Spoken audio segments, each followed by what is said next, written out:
I think that chances are, at least for this first hour, that we won't, if anybody else needs to come in, we won't need to let them down through the ceiling. I think they'll be able to squeeze in. I was planning to introduce Erin as my kid sister, and that her secret in being so well preserved was that she sold Mary Kay for a while, that, and I think it's essential oils, right? For like a year. I left the secret out of the bag, sorry. Talk to Erin if you need any secrets on that. I don't sell Mary Kay anymore, so sorry about that. Erin has, people might think that she has gone into the career that she has because of her dad, but she's always been a natural. When she was about, how old, 8 or so, she decided that she wanted to be a counselor, and that she put together her first treatment plan, and she actually, her office was her bedroom. That was the only thing available, and so she made up a little treatment plan, and the only patient available was her younger sister Ellen. And so the problem was that she was lonely. So that was the problem, and then the identified solution was to help her make friends, and she seems to have done okay, I think. So like 25 years out, she's well adjusted and has never had to return for follow-up. Okay, now it's my turn. The issues that we're going to be talking about today are ones that if you're fortunate through life and you have your kids manage to navigate all the ups and downs and ins and outs of growing up, you may never be aware of this, the issues that we're talking about. But for many of us, things are not quite that simple. And I know whenever I'm speaking to an audience at Messiah of college students, I will ask them for a show of hands, how many of you know someone that has attempted suicide? And most hands go up. And if I say, how many of you know of a successful suicide in your circle? And again, not all the hands, but maybe half the hands will go up. I can assure you, when I graduated from college, if that question had been asked of me, my group, not near as many people would have shown hands. That would have been, I think I knew of one young person that attempted suicide when I was growing up.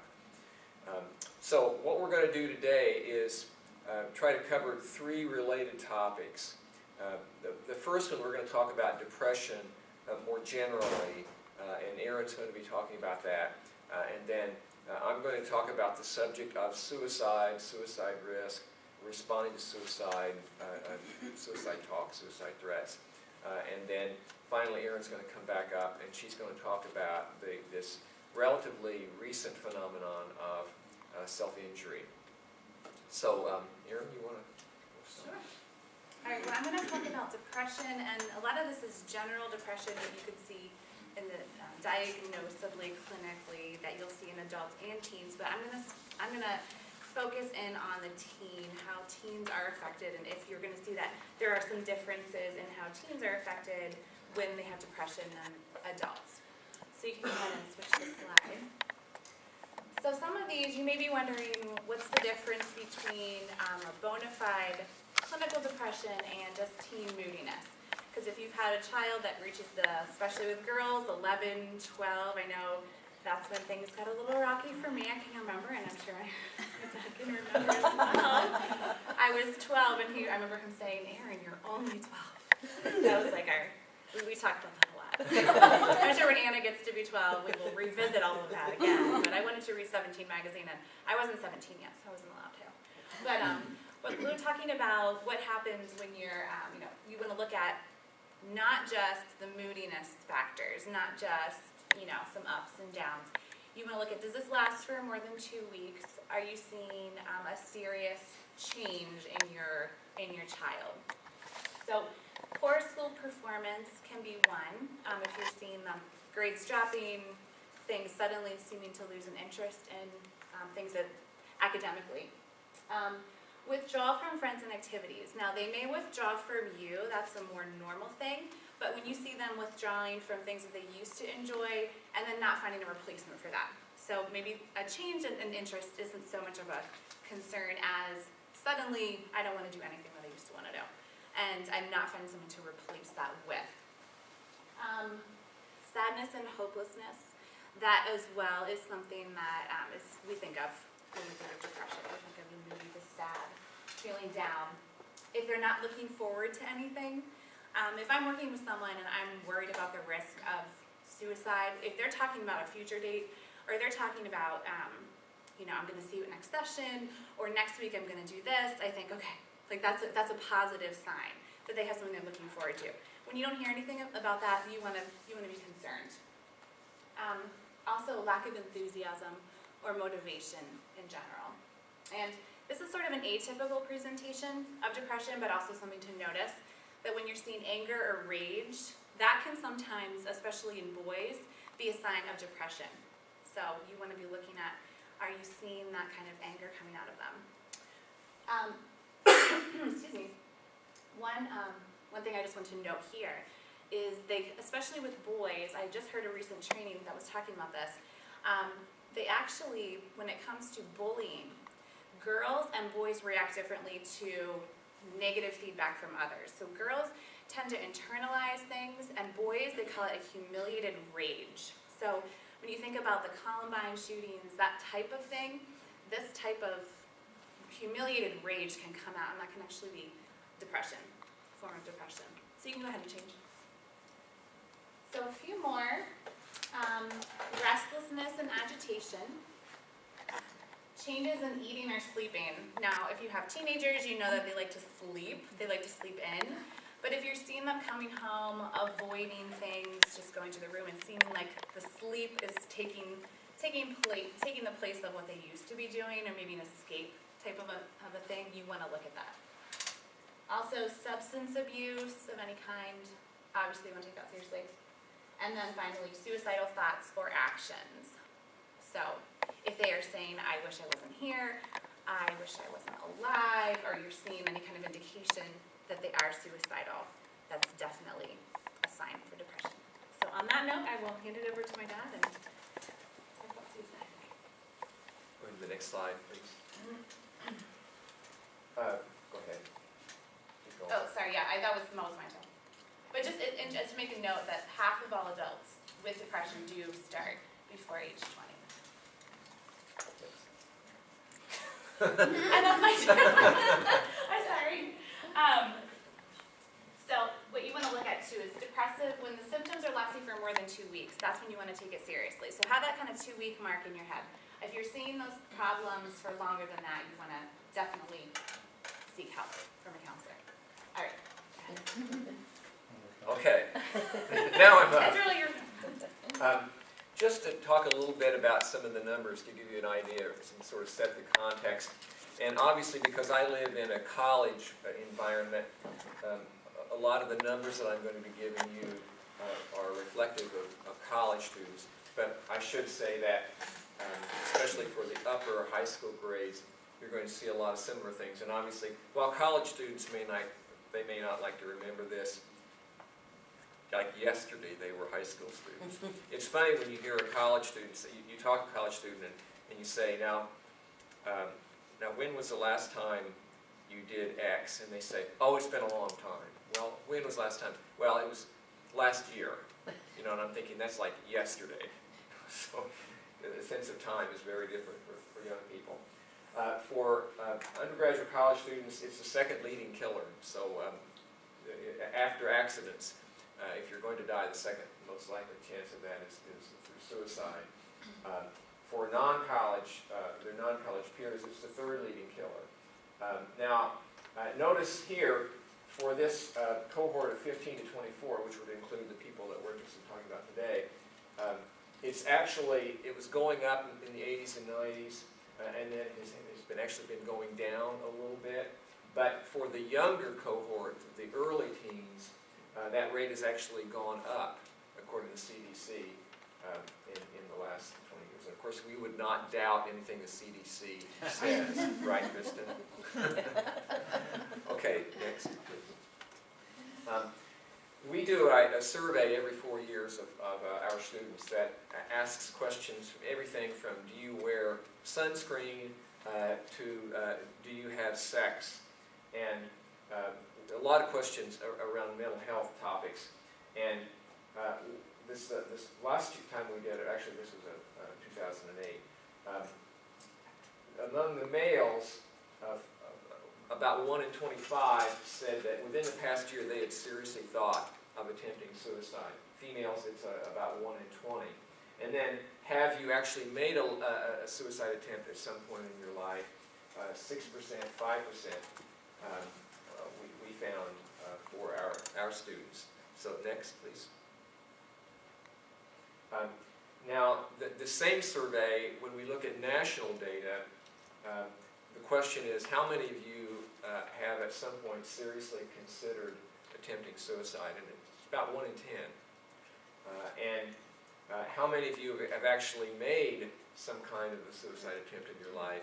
It's not that much less, about 8%. What we don't know is how serious it is. Sometimes people will call something a suicide attempt that you and I would consider to be a pretty benign in terms of life-threatening event. Next. A particular study that was done in 2009 looked at 26,000 students, and of that population, over half said that they were reporting some kind of suicidal thinking in their lifetimes. And my own personal experience working with college students is it's extremely common that students have thought about suicide at some point in their lives. Not necessarily moving into a plan, as we'll talk about in a little bit. That's the critical piece here is, have they thought how they would do it? Next. So we're going to be talking some about the things to look out for. And this comes from a presentation that I use with residence life staff, resident assistants and resident directors.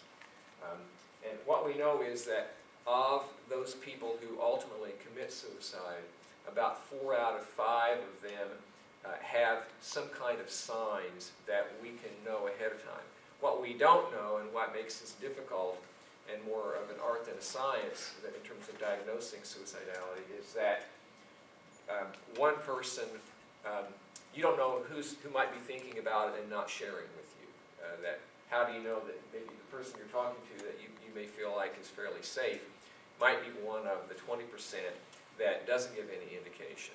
And they've done surveys that have shown that there's a significant number of people who, and this is probably one of the scariest things to think about, who make an attempt on the spur of the moment. And what could be worse, what could be scarier than that? That because then that person may not have any lead up. It's not just that they're not sharing with you or anybody else that they're thinking of suicide, but rather they have a bad day. And for the population that we're talking about here, oftentimes that's relationship oriented, a breakup, or maybe some big academic failure, some kind of a perceived loss. And we know because of the intense emotionality of young people this age, they may act on something in a way that is incredibly rash and impulsive. And yesterday things may have been fine.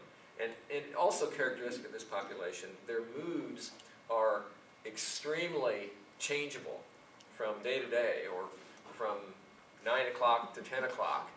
And that, and because of the way that they tend to compress time, they won't necessarily tell you, yesterday I was fine, but they might, if they're in the moment, they are down or discouraged or hopeless, they may feel like, well, I've always been this way. They don't remember, they skip right over the fact that for the last month or 6 months they've been fine. It feels to them like, this is how I always am. They're captured by how they feel at this time. And that's kind of a trait that we would like to think we outgrow, but maybe sometimes we don't outgrow that as much. That it's, I tell Kathy, am I going to go for a bike ride today? If the sun is out, I want to get on that bike, but then, like what the kind of weather we have now, the cloud's up, and I think, oh, who wants to go out on an ugly day like this? And 5 minutes later, the sun comes out, and I get my bike stuff on. Well, teenagers are like that too, only they can think that this is how I always feel. Anyway, next. So we're just going to talk about some of the things that are predictive of suicide risk. We have to handle these things very carefully, though, because in point of fact, many of these things are something that can be kind of something that comes up episodically and not really mean anything. So we're looking for patterns here. And probably the word to remember to put all these things in context is the word change. In other words, sometimes we have kids that are just kind of Eeyores, and they're always pessimistic. Or the kid that's always messy, or doesn't like to take a bath. So those things are not particularly predictive of anything other than maybe a messy room. But it's when you have the kid who is normally punctual. Yes, I think there are some kids that are normally punctual, or bright and sunny, or neat, or faithful students. And then you see that change. So that's the context in which you need to look at some of these symptoms. Increasing social isolation. So you've got the kid who may be greatly extroverted or tending to be more of an extrovert. And we know with this population that their mood rises or falls based on how they rank themselves among their peers. Do people call me? In college, it's, does somebody come by and get me to go to the cafeteria for dinner? And the person's mood can go down when they find out that their friends have left them. They didn't grab them to go to lunch or to dinner. But here we're talking about where the person intentionally isolates herself. Reduced interest in studying. If you have a young person that is drinking or using drugs and that increases, obviously that's meaningful when you see that pattern. Also, loss of interest in activities. That here you've got somebody, you know, whatever the hobby might be, whatever the interest is, and you see that they're no longer going online and looking at Facebook. At first that might seem like good news, but then when you see that as a pattern that relates to other disengagement from life, that's where it's a little frightening. And then lowered self-esteem. Again, the teenager's self-esteem can rise or fall, and body image-wise, especially among females, although we're finding more and more that this is true for boys as well as girls. You know, like we at the college, if you want to sign up for counseling, you go online, you fill out a couple of forms, and we have questions about how do you feel about body image, how do you feel about yourself, and occasionally a girl will write something like, who doesn't have this issue?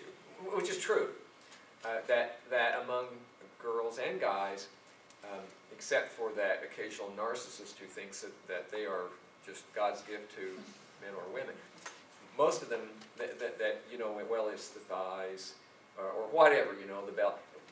So again, you're looking here for change. Next. Depressive symptoms, which Aaron has talked about, and again, look for that sense of a lack of valuing the things around them, whether it's the fun that they used to get out of hobbies or calling their friends, or good grades, or their appearance, their clothes. They don't take an interest in those things. Guilt tends to be a big one. That one of the things that when we see a person passing into a serious state of depression is that sense of guilt grows. So, for example, you know, we could kind of rate all of us on a continuum of whether we tend to be either our personalities are Velcro or Teflon.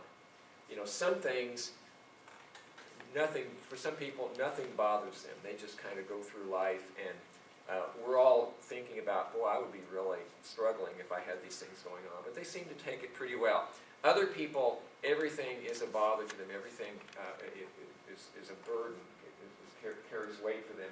And if you think about that in terms of the person that blames himself for the problems that he's having in life, when you see increasing risk of suicide was when you see that they become preoccupied with how much I'm responsible for, all the things that are my fault. And as depression worsens, it's not just I did a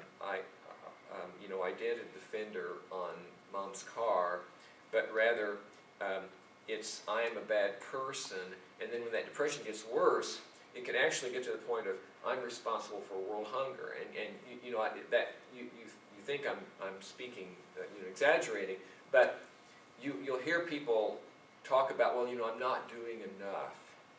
And some of us are kind of like that anyway, but when you see that change, where you see people feeling more and more like, well, my family's struggling, it's because I'm such a bad kid. My parents are always worried about me. And it becomes a cycle, They become troubled, so what happens to the parents? So they worry more, and then the kids, oh, well, they're worried so much about me. And then the parents get more worried, and so on and so on. Helplessness and hopelessness, these are related terms, but distinct. And in fact, one of the things that the research on suicide shows is that the best predictor of suicide is not depression, but it's actually hopelessness. That sense that no matter what I do, nothing is going to help. And that's something in counseling that's an issue for the counselor, because sometimes we can kind of absorb that. And any of you that have worked a lot with people that are struggling a lot, that's something, whether we're parents or working professionally, we can feel kind of hopeless too, right? When you begin, it's contagious. Hopelessness is contagious. And that's why it's very important for you, whether you're working as parents or you're working in a professional role, that you have other people that you can connect with to help recharge you. And this is not something not a solitary project. It's something where your relationship with other people becomes more important, whether that's a spouse, whether that's a sibling, whether that's a friend, or somebody you're working with professionally, somebody that's in a pastoral position. You need that encouragement because that hopelessness can spread beyond the individual. One that's a little less common, but is always included in every list, and that is where the person starts giving away things that they value. A couple things on that. One is, when that's actually the case, it is a very serious sign. But on the other hand, I have seen it only rarely, and when I see it, it's more commonly an attention-getting thing. And so you have to understand it in the context of things, because sometimes if I want to be dramatic, then what I will do is do something that makes a dramatic impact on you. It's kind of like when I was a kid and I decided to run away from home, and there was I, being kind of lazy, I didn't feel like packing carefully, and so my parents always stored out-of-season clothes in old suitcases under the bed. So I just grabbed that and walked out of the house with it. It was, I don't remember if it was summer and it had winter underwear in it or what, or vice versa, but so that it was more like I was wanting to make an impact on them. And so you always have to understand that when you see signs like giving away possessions. Next. So how do you talk to somebody that you know is depressed? It's clear, the signals that you get from them, that what Erin was sharing is indeed the case with your student. And as she said, sometimes students will be upfront with it. Girls better than guys. It's easier for a girl. It's more socially appropriate for a girl to say she's sad than for a tough teenage boy to say that he's sad. And also the way the gender differences are such that guys may not always experience their depression in a way that feels like sadness or depression. But when you have a good reason to think that the student is depressed and you're concerned about suicide, there are two questions that I've used. I was taught this in my first graduate school class, and I liked it so well. I've been using this for 39 years now. So I've asked these two questions hundreds and hundreds of times, and you can vary them a little bit to suit the context, but they are powerful diagnostic tools for you to get what you want to know. And I want to suggest to you that the problem that, whether you're a professional or you're a parent or just a friend, one of the things that makes diagnosing suicide risk difficult is that we kind of pussyfoot around. We are afraid that, oh, if I ask, I'm going to put it in their mind. Well, I'll tell you what, somebody that is actually considering suicide is not, it's kind of a big deal to end your life, and it's not like the person that's never thought of suicide, somehow by you saying, have you thought of suicide, it's going to make them want to go and jump in front of a train. I think you can lay that to rest. I've never seen that happen. You are not going to impact their level of suicidality by asking them a question about it. And also, sometimes we worry that it's going to create an estrangement if you ask them, that they're going to be so put off. And actually what I find is that either A, because it's a non-issue with them inside, they can dismiss it, fine, then you know what you need to know.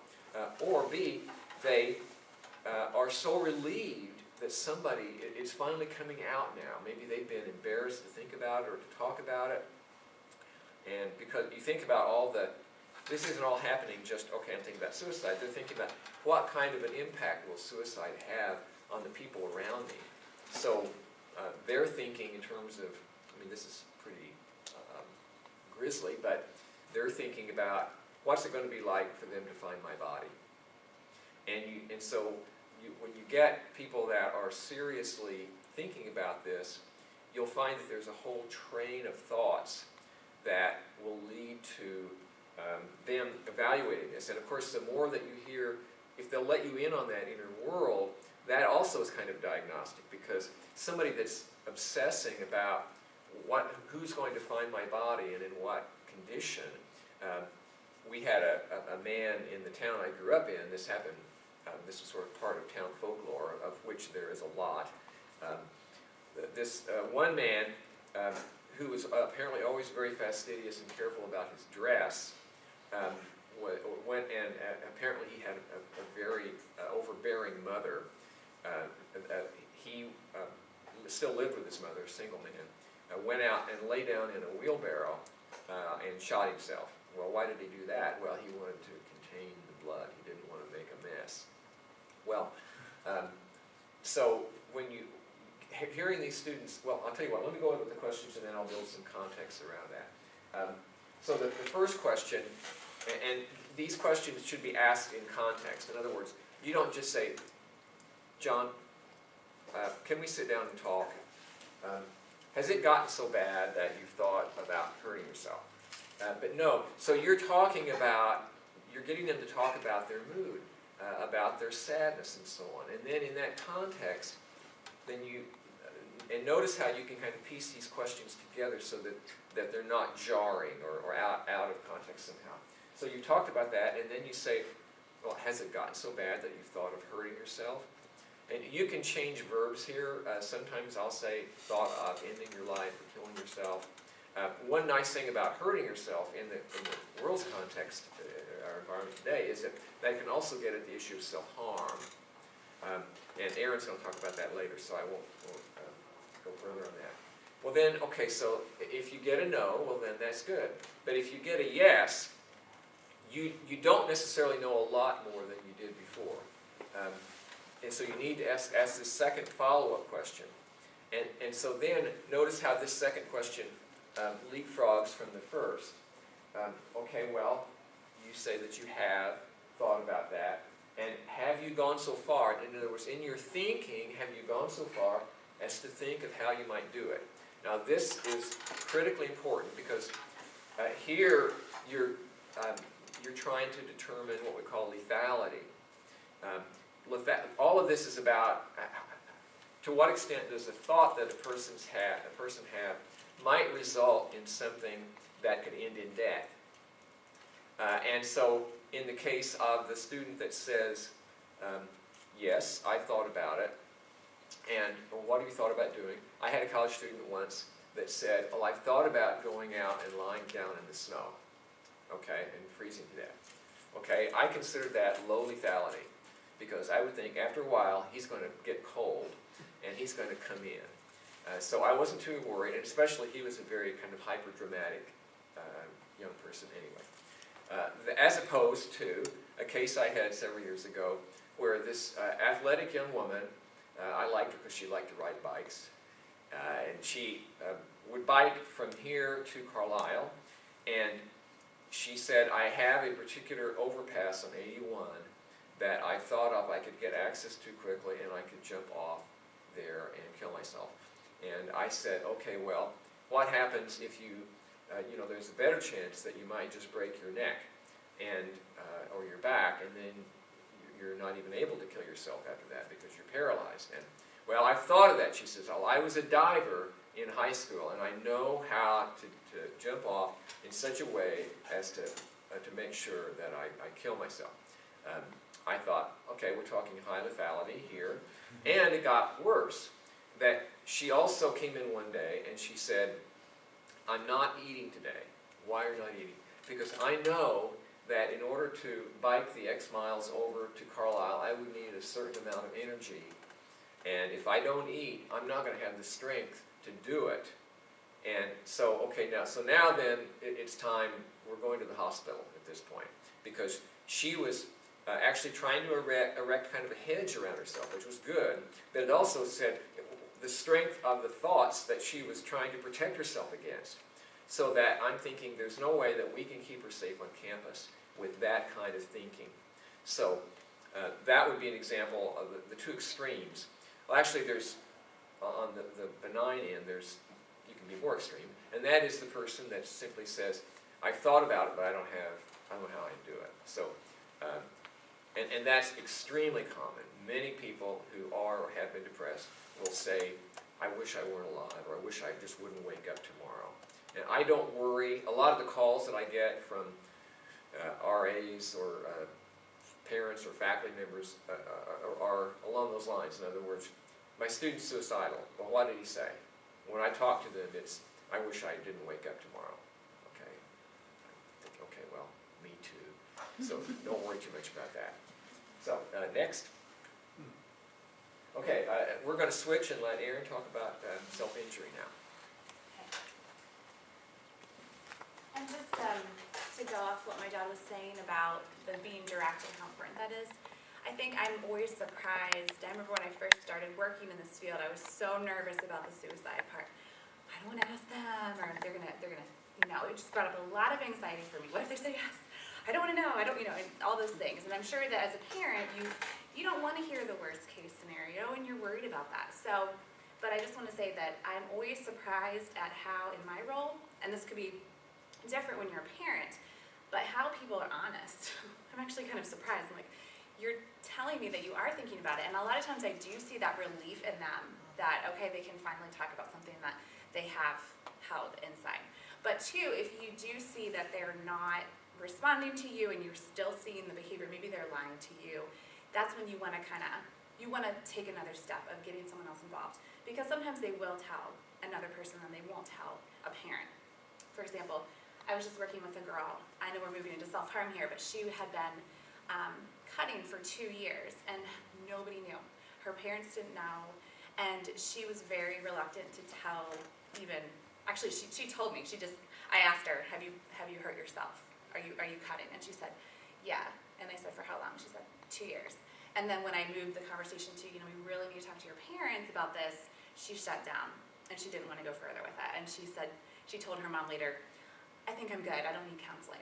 And so at that point I had to make a decision, is this serious enough that I need to break confidentiality, but confidentiality only applies when there's no risk of harm. When there's a risk of harm, just so you do know, if you're worried about that counseling piece, when there's a risk of harm, they're hurting themselves, someone else is trying to hurt them, the confidentiality goes out the window. So in that case, I made the decision to talk to her mom about it, and she was able to go ahead with that. So even though it broke the relationship that I had with her, at least her mom knew, and she was able to start fresh, hopefully, with somebody someone different.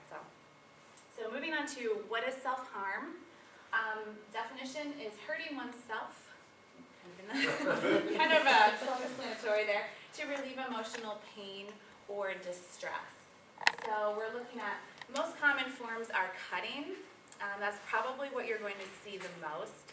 That's what I've seen the most, and I don't have as many years of experience as my dad, but I've never seen anything else other than cutting. But they can also include burning or pulling out hair, punching walls. A lot of times with boys, there's a physical aggressive flair to this, or ingesting toxic substances or sharp objects. So we want to talk about what is the difference between suicide, what my dad was talking about, and self-harm. Is someone that's cutting, are they suicidal? Does that mean that they're trying to kill themselves? Well, the answer is not exactly cut and dry. Most commonly, though, cutting is not an attempt for suicide. However, it can be a predictor of potential future suicide attempts. But most of the time, when you see the cutting behavior, the self-harm, there's more of a ritualistic quality to it, and it has an end in itself. It does something for the person. It's not that they're trying to end their life and they just want it to all be over. There is something that is happening for them. They are relieving a pain, or something is happening that is rewarding in and of itself.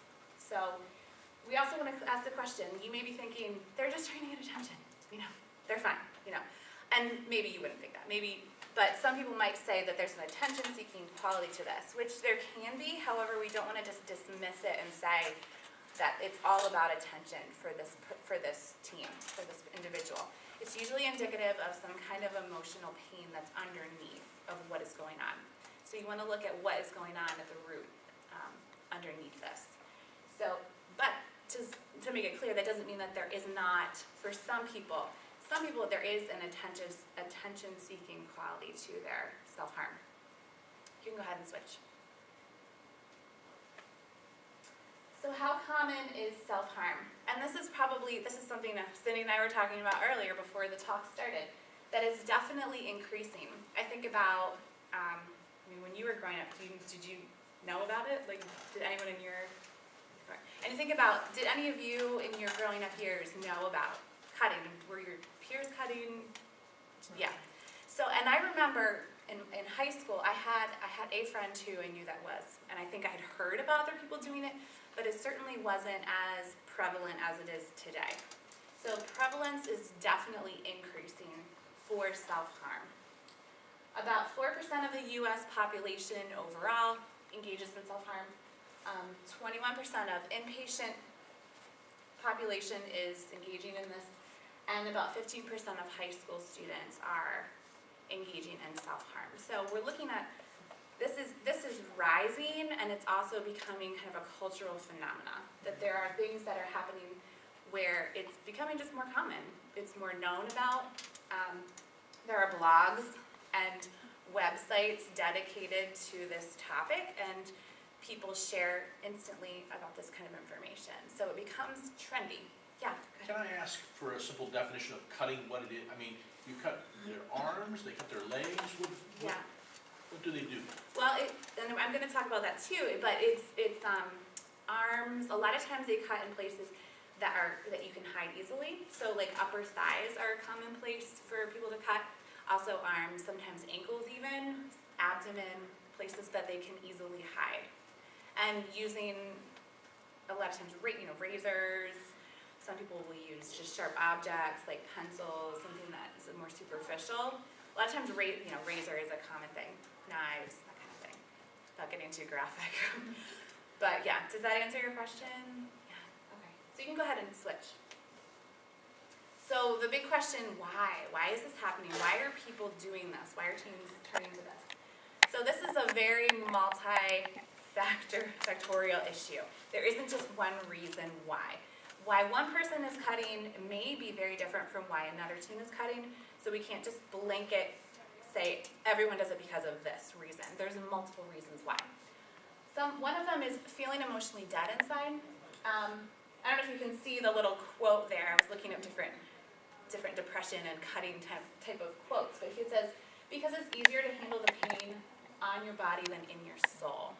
So some people are looking to actually feel something. They feel dead, they feel disconnected from themselves, and they just want to feel something. So that can be one sort of strain, to feel alive, to feel something. Wanting to fit in within in a peer group. And this is sort of what I was talking about earlier with the prevalence, that it's increasing. So let's say that you have a teen who is struggling with identity, maybe they're feeling down about themselves, they don't have very high self-esteem, and then they have a friend who is inclusive and says, hey, you know what, I feel that way too, and this is what I've done, I've tried this, I've cut before, you should try it. And then all of a sudden they try it, like obviously it's painful, but I think I have endorphins next. The endorphins that are released in our bodies, and some of the nurses can tell us about this, when you get hurt, there actually is a pain-reducing reaction that your body has. And it has an addictive quality, so when you are actually hurt, you have that rush of endorphins where you actually are feeling good. So some people they describe not being able to actually feel the pain when it happens. So there's sort of an addictive, reinforcing quality that happens as they're doing this more. So then they go back to their friends, and they talk to their peers, and maybe they show them, and there's this sort of sense of bonding, like blood brother type thing. I did it too, and here's a place where I fit in. Now, I'm not saying that, just because you have maybe your child is friends with someone who cuts, that could be a risk factor, but not necessarily. So you want to just it's important to know your kid and have that open communication with them. So a lot of times too is coping with powerful negative emotions. I feel the intensity. We talked about the development of the teenage brain, the parts of the brain that are experiencing emotion. That's where all the neurons are connecting. There's a lot going on developmentally where they're feeling things intensely, and the prefrontal cortex, the part of reasoning, rational, maybe I shouldn't do this, maybe I shouldn't drive 80 miles an hour down the highway. That's a little bit slower to develop, not until you're actually 26 or so, I think, that your brain is fully mature. So really you're looking at, and what my dad talks about, mood, state, memory, of when you're in one state of mind, you tend to remember the times when you were in that state of mind. Like when you're on vacation, you're maybe more likely to remember your other vacations. But when it's cold, you're more likely to remember wintertime. Sometimes I feel like, when I'm pregnant, I can't remember when I'm not pregnant. So it's that type of thing. They're very in the moment, like my dad did a good job of describing that. So they're dealing with this emotion, not really thinking it's going to pass, and so they are, how can I get out of this? What's one quick fix, a way that I can end this feeling? Well, I'm going to cut, and then I can see it, it's visible, there's a sense of release with that for them. All right, can switch. So sometimes you'll see this associated with certain diagnosable disorders.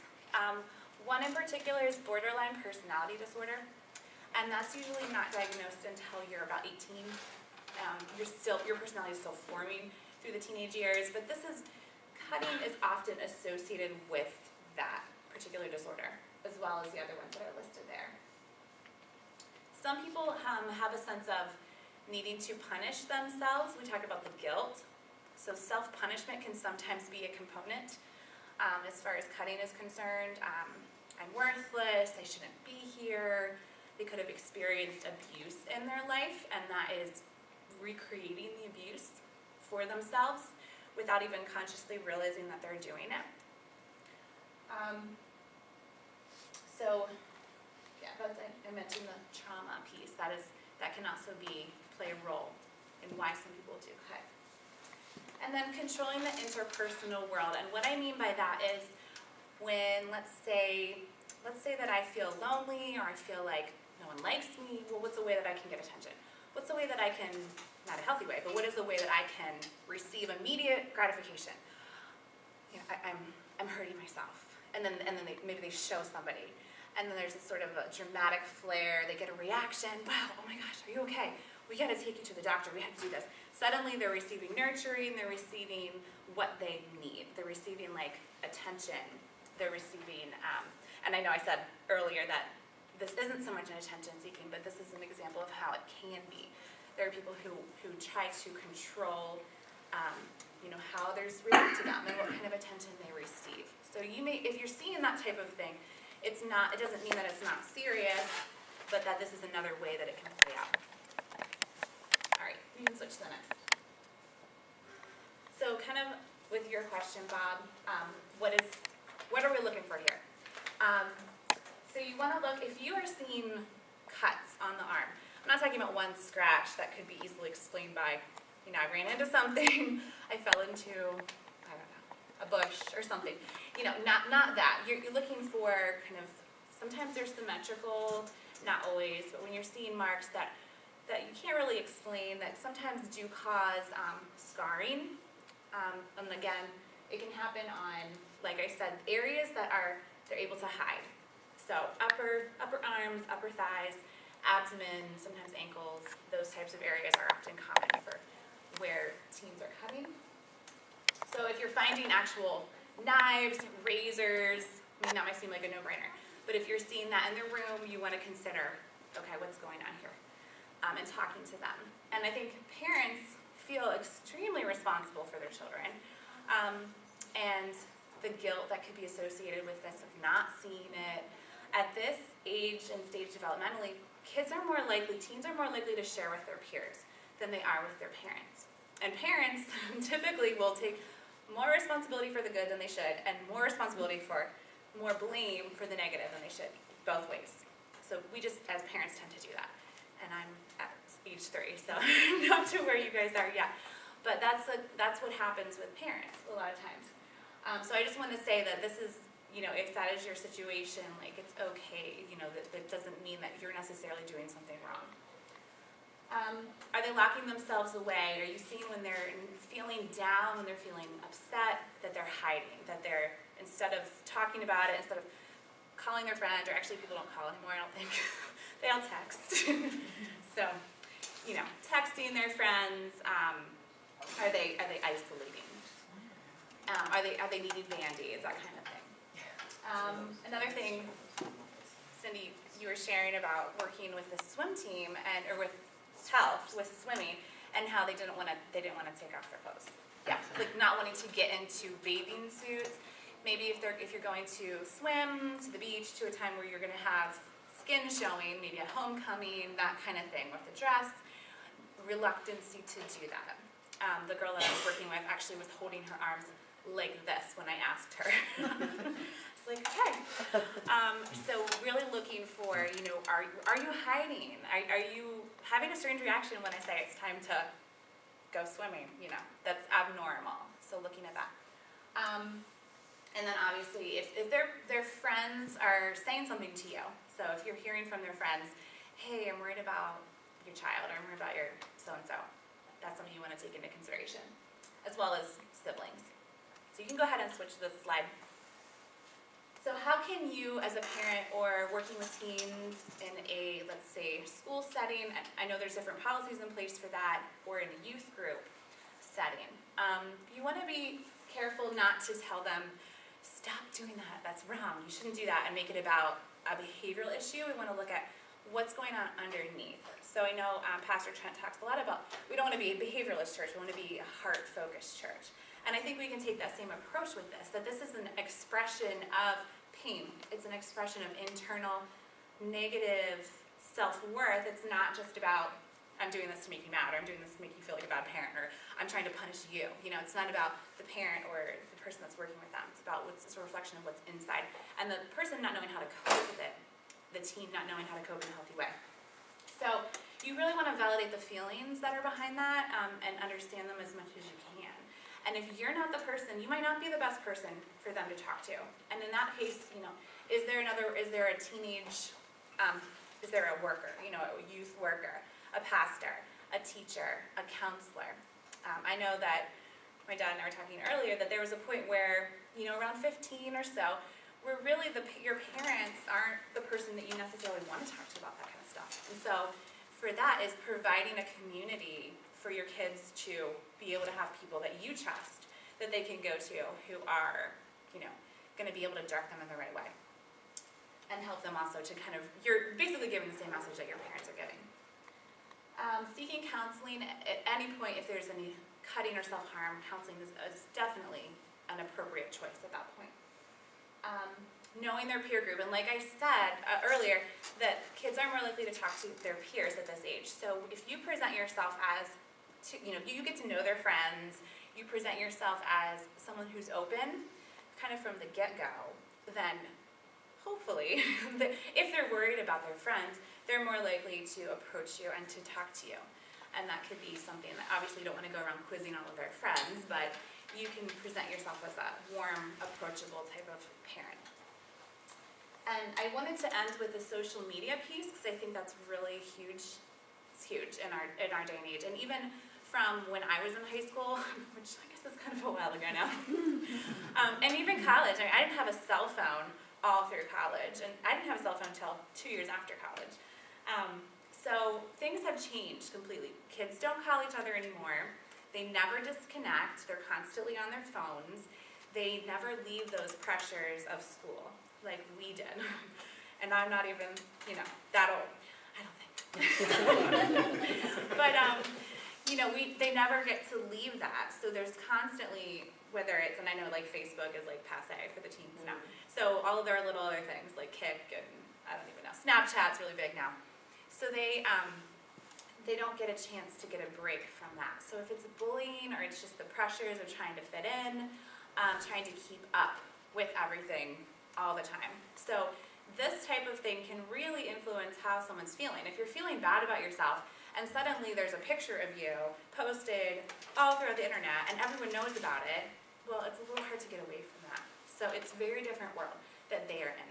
So parents have the right, and you have the right as a parent, and if you're working with parents, so tell them you have the right to monitor. And you need to protect them from what is out there, from the internet, from social media influences. And a lot of times, getting a break from that can be the best thing for a teen. They're absolutely going to fight you on it.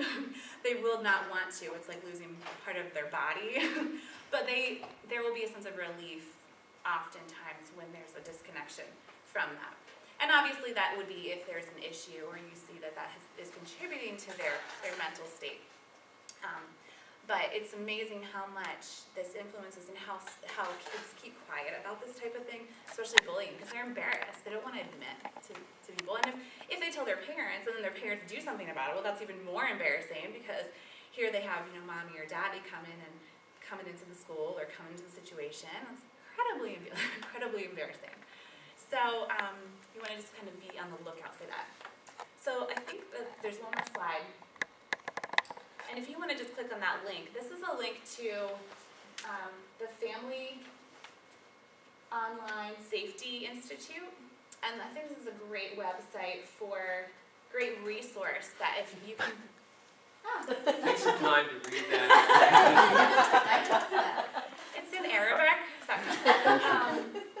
Anyway, Family Online Safety Institute. If you're interested, I can, if you want to just write down fosi.org. And you can go online and you can see what the link was supposed to be was a contract, an online contract for the parents to sign and for the kids to sign, and it basically says, okay, as a parent, I have the right to view your webpage, your Facebook, your blog, etc. And as a child, you will not look at this, you will not do this. It like talks about your responsibility versus the parent responsibility, and that is a great resource just for understanding because. Like, I don't consider myself a techie person, but I know I'm younger than a lot of you, and I don't know what these kids know. My daughter knows more than me. She can work the iPad. So they are savvy, they know, and so this is a resource for understanding, and you can actually, I'm pretty sure there's people you can contact on here that will give you resources to help, like, monitor and track and that type of thing. But just so that kids understand that it's not their right to have this exclusive privacy to the whole online universe, that's not their right. And this is a form of protection. So this is a great website. I think a lot of parents are concerned about that line, my kid gets really mad if I look at their texts. And so there's a lot of, hesitancy on the parents' part to actually monitor. So this, I think if you're in a role of helping parents, you can affirm them that this is okay for you to do. So, there it is. All right, well, that's pretty much wraps up our talk, and we're going to open it up to questions if anyone has specific questions related to this topic. If you suspect something, what is the first place you would go? Would you take to your child's pediatrician and have them refer you? What's your first step? Well, I guess it depends on what resources the student is already connected to. Assuming that they are not connected to anything, then I would be thinking, there's two aspects to it. There's one is what resources I want as the parent, and then what resources might I want to connect the student to. And so with respect to the former, then I would be looking to talk to somebody that you might know that you've got a connection to, whether that's to be a pastor or somebody that's on the church counseling program, which we didn't mention anything. We should have said that the church's counseling ministry, and are those the information sheets there? We have some information to hand out to you that gives you a list of resources. West Shore does have a counseling ministry. I oversee it. Aaron is one of the counselors there. There are a number of others on our staff, and those are people that you don't have to become a client to consult with one of us on that. We're always glad to help you in that way. I think with respect to the student, the place I would start is where is there a pre-existing relationship, because it's hard, especially for boys, so hard to connect a boy to talk about feelings. And so there you want to sort of take the path of least resistance, and oftentimes it's going to be that somebody in the youth circle, you folks that are involved with youth, are just key in being the most trusted resource for that student. And then kind of work your resources. You can ask one of us if we can kind of network with you and give you ideas of people to talk to. That's where I would start. One thing I wanted to follow up with Erin, what she was saying about the self-harm, is that we really are living in a different world than it was 20 or 30 years ago. And people ask me why I think that's happening, and because you didn't ask me that, I'm going to ask myself that. Phil, why do you think? I'm glad you asked the question. I think that there is a phenomenon of young people especially that are looking for something to make them more alive. And so you see for example, in our culture, the move toward extreme sports. At Messiah, we have students that do things like climb up the outside of the chapel building. And I'm thinking, are you nuts? I don't think in my wildest day it ever occurred to me to try to climb up the side of a building. Of course, Spider-Man was only a comic book then. Or you see all the things on television that involve risk-taking. And that is that whole adrenaline. Young people get addicted to adrenaline. And I think that one of the things that does is it reduces that barrier against, there's something in our nature that we make us want to not hurt ourselves. And if I came at you with a knife, you're likely to respond in some defensive way. And yet, but on the other hand, that same person if I try to come at them with a knife, they might go into the bathroom with a knife and carve themselves up in hideous ways. And so that kind of internal prohibition against self-harm has been lowered. And as Aaron was saying, there's an interpersonal quality to it, so that there's a social contagion where they learn from each other. There's a fascinating study a number of years ago that looked at graduates of body art school, people that are doing tattoos and piercings. And what they find is that group has a much higher incidence of self-harm. Well, you think about it, those are people who spend their day hurting people. They spend their day poking holes in people. And so that you think about that threshold being reduced, well then I think that's happening at the level of the culture. So whether that means driving fast or all these things where people are wearing bodysuits and jumping out of planes and like they're birds, and all the things that people do to take risks, I think you can see self-injury as being kind of And also, of a piece of that. just to add that focus on body, like the magazines that are out and how much we are focused on sexuality, body image, just the body in general. We're showing more skin than ever before. So it just seems like that could also be playing a role in it as far as social, sociologically, how things are changing in our culture. And while that sounds all bad, if you have a child that's cutting, I don't necessarily, my hair doesn't catch fire quite as fast as it did 20 years ago. Of course, I had more to catch fire then. But what I'm getting at is that it's kind of become mainstream. For example, I'm sort of into statistics, and so I keep track.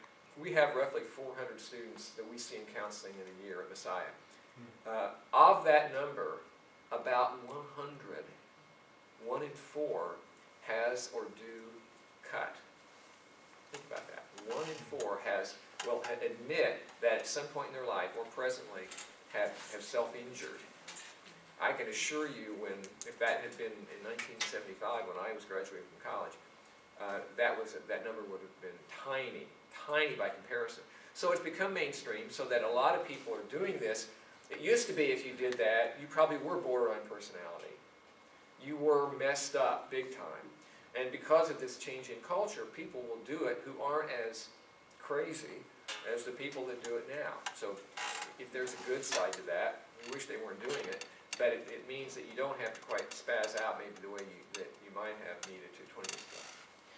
I think that phenomena that you're describing of adrenaline addiction is so real. I think adults play it out in their, like ER doctors, trial lawyers, we're kind of junkies for that. But, not that I'm any of those things, but. Now Kathy's really into this adrenaline Yes. stuff. But my question is, as we see kids, look at the Olympics and the things that they do, those, whatever you call that, skateboarding. You know this. Literally scares me. So, if you see your kids starting to engage in that rather than cutting, how would you Yeah. look at that? Is that Oh. normal? I don't think it's normal, but There's a but difference so between fearful normal to- and normative. Go ahead. I think that it's normative in the sense that everybody does it, or it's much more common. It doesn't mean that you're any less likely to break your neck doing it than you did 20 years ago. Since our kids are going into this type of environment in school, is there an age or a time when you would sit down with your kid and talk to them about, educate them about this? About cutting? About cutting, about what they're gonna run into with their peers? Oh yeah, and I think that it starts early, it starts early from, opening those communications about feelings, about what's going on. It's a process, but I think maybe around the time of, I don't know, somewhere between, definitely before they hit it, before 11 or 12, and you can say it in less, more discreet terms, but I would think around age 9, 10 with the way things are, and just sort of mentioning, you might see this, some of your friends, and just kind of giving a context for it. Sometimes people do things that aren't healthy because they're feeling a lot of turmoil inside, a lot of anger, kind of making it, not turmoil, but a word that is more appropriate for that age. But I would definitely say to talk about these things and make these sort of conversations normal, whether it's sex, whether it's, this self-injury, talking about it and creating the context for them to understand it. It might, you kind of want to go on what is happening in their peer group, kind of having a sense of what their friends are doing. Because there is that period of time where one day they're carrying dolls, they're playing dolls, and then the next day, they're wanting to style the hair in some, fashion to look like Amy Winehouse or something like that. And you might want to ask the questions of, hey, what are your friends doing? What are they into? Sort of starting it where you're creating that link of not going in with this is what's going to happen to you. This is what's awful out there, but just kind of opening that door for the communication. Yeah. Other questions?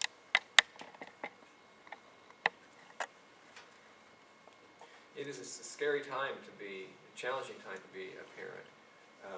But I think, and one of the challenges I think that we have as parents is how do we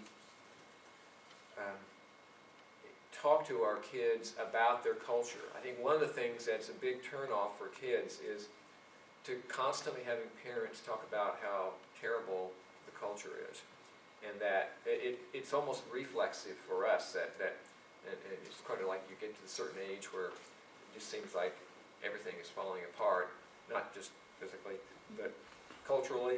And so how do you, but you want your kids growing up feeling like there's no hope.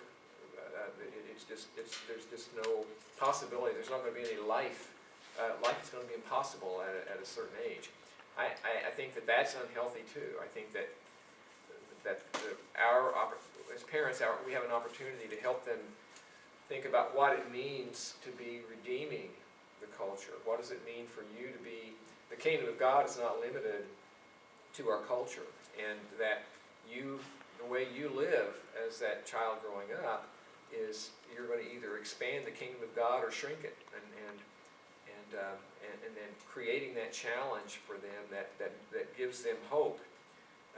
You don't have to be optimistic in order to convey hope about the culture. And they don't have to be scared about this. They can befriend someone who may be struggling in this area. They can be a support. They can be somebody positive for a teen who's struggling.